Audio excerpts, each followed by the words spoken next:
Hello, and welcome to this video where I am going to break down the steps for outlining an academic paper that you would turn in for school. But first, hello and welcome to my channel. My name is Mrs. English Prof. This channel is for people of all ages to learn tips for English, for writing, and for study skills. So if those are areas where you need help, please subscribe to this channel as I plan on uploading more content that covers each of those areas. I do suggest that you save this video so that you can come back to it as you study, just as a point of reference. And of course, if you have any questions, please feel free to ask them in the comments. I can't promise that I will turn around right away and answer them, but I will be reviewing my comments to answer any questions that people have. So if you have questions about things that you've been stumped about, now is the time and the comment section is the place. So let's get into how to write a paper outline. This is something that I really enjoy teaching to students who are in writing class, but maybe they don't like it. They feel like it's too much work. It, for me, is a way of making paper writing at least somewhat accessible by giving you sort of a bare bones breakdown of what your paper will look like. And this, as you do it more, will become easier for you. So, number one, I recommend that you start with your thesis statement. And the best way to do that is to just simply consider what topic you've been asked to write about, consider what information you know about it, and what sorts of arguments, claims, or assertions you can make about that topic. Your thesis statement is sort of like the roadmap that lays out what your paper will cover.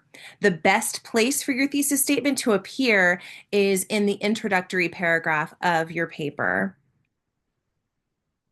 Next, the themes that are mentioned in your thesis statement will become the topics of your body paragraphs. So, in this way, the way that I sort of teach outlines, it breaks down into a 5 paragraph essay somewhat, and I'll show you that when I start demoing these concepts in a little bit. But truthfully, you don't have to think of it just as one topic per paragraph, or excuse me, 1 paragraph per topic rather. So if you're writing like an 8 to 10 page research paper, obviously you're going to have more than just 1 paragraph about maybe the first point that you're making in your thesis statement. So you can think of it more like sections, but for some of the demoing that I'm going to show you, you might see that it breaks into like a 5 paragraph type of a format. And I'm not necessarily trying to teach that, hey, every paper that you write should be a 5 paragraph essay. It shouldn't. Your teachers and professors are not expecting that, but it's just one of the ways that it sort of translates really nicely. And it's a nice way to sort of keep people on track and in order as they are writing.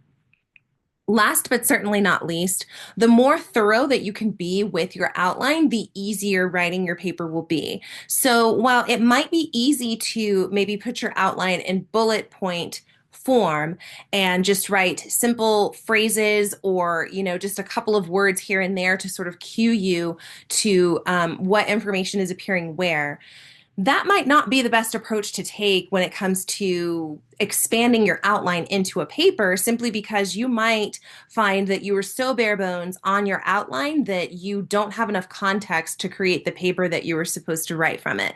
And that's when your outline's not really working for you. So that's not something that I recommend. This whole process and exercise is meant to be a tool to make paper writing much, much easier.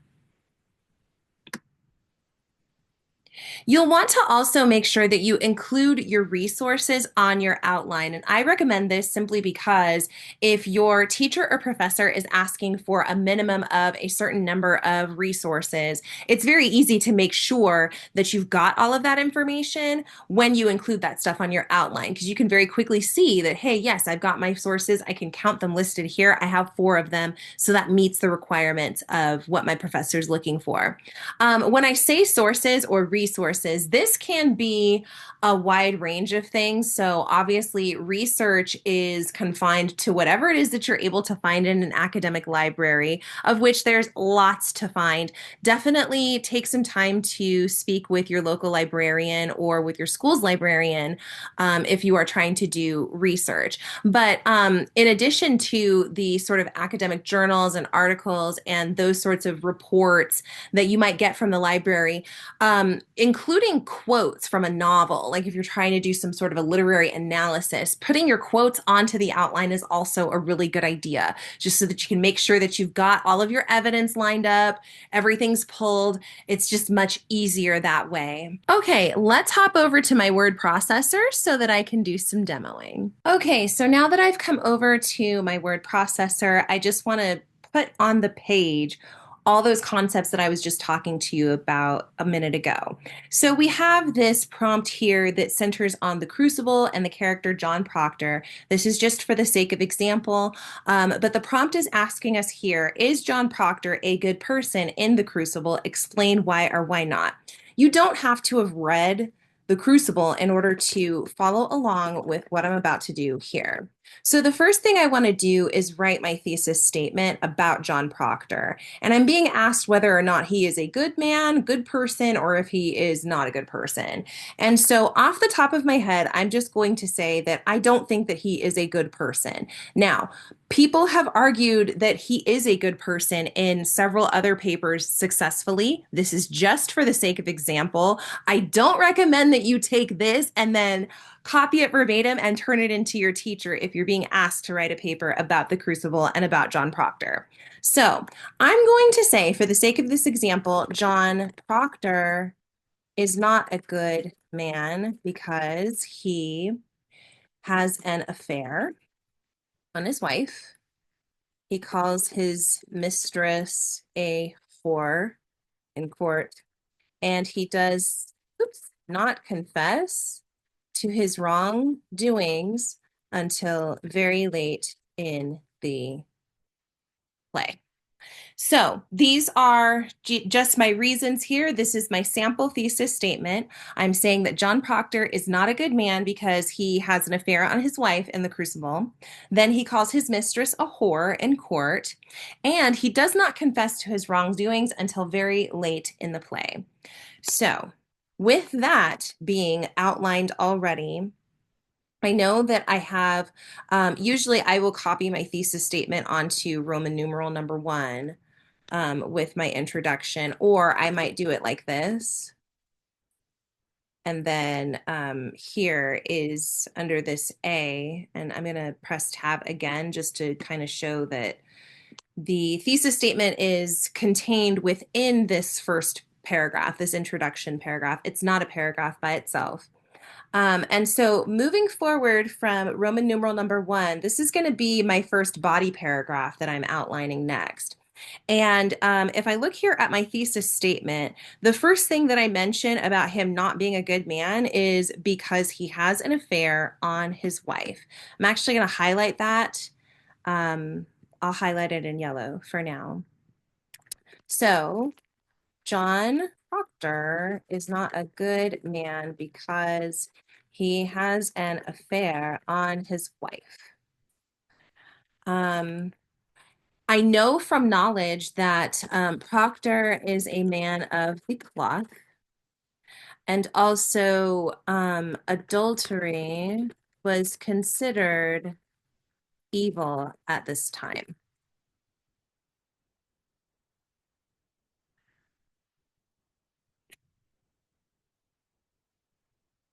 That's all I'm going to say for now. I'm going to move on to my next section. But before I do, I'm just going to highlight this in the same color that I had the section in from the thesis statement. Next, the next thing I said was he calls his mistress a whore in court. I'm going to highlight this. I'm going to put it in a different color than the one that I was using before.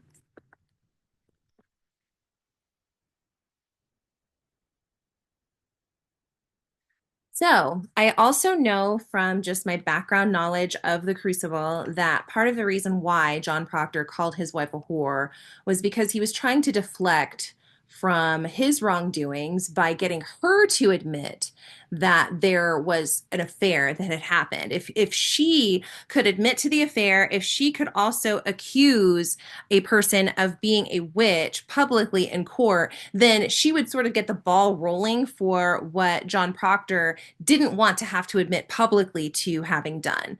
So,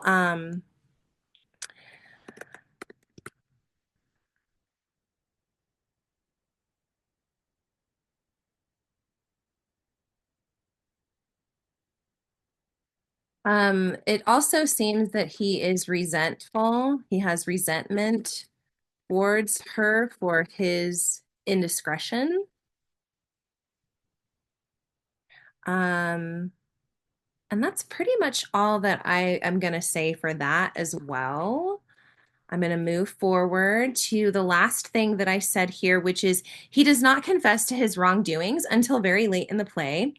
Um, oh, real quick, before I highlight anything in a different color, let me go back up here, grab this green so that it corresponds to this, and then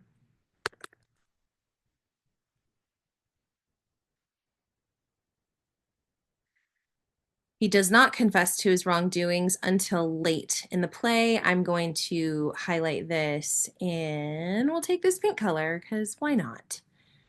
And I will highlight this part in just a second.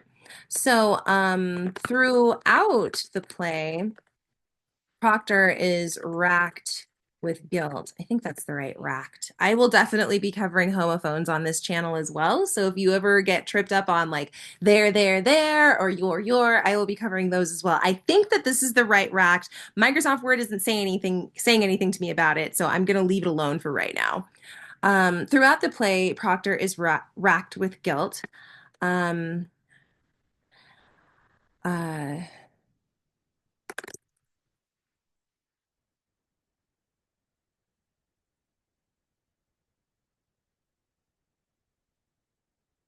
He also lives dishonestly. So he's a man of the cloth. He had this affair. He doesn't cop to it, but he also continues sort of at his post and really hopes for no one to discover what it is that he's done.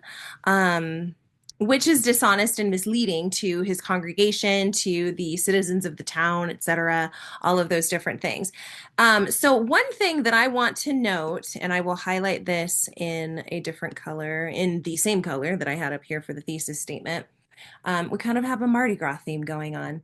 But one thing that I want to note is that in general, I usually like to make a rule of having at least three main points that appear under each of your subpoints on your outline. Okay, last but not least, it's a good idea to make sure that you have at least three main points that can appear under each of your body paragraphs or paragraph sections, so to speak. So every topic that you introduce or every sort of piece of your thesis statement, you want to have 3 points that support that one aspect. So here, when we talk about how John Proctor is not a good man because he has this affair on his wife, he's a man of the cloth. Adultery is considered to be evil. Also, it might be nice to put in a direct quote from the text that demonstrates his, um, I guess, failings as a man of the cloth.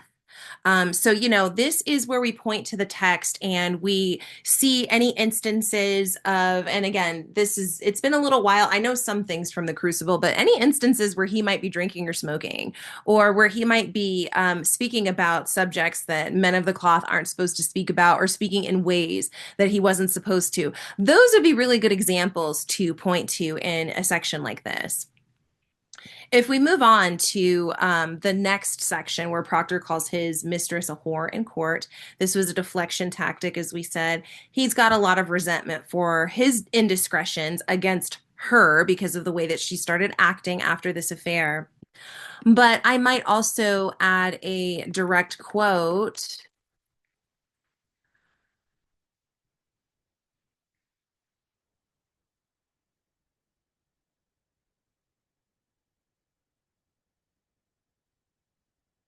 I might say, let's point to something that demonstrates how his mistress's actions and behaviors are irritating to him. So even though at one point during the crucible, he found his mistress to be very desirable, and I'm saying mistress because I can't remember her name.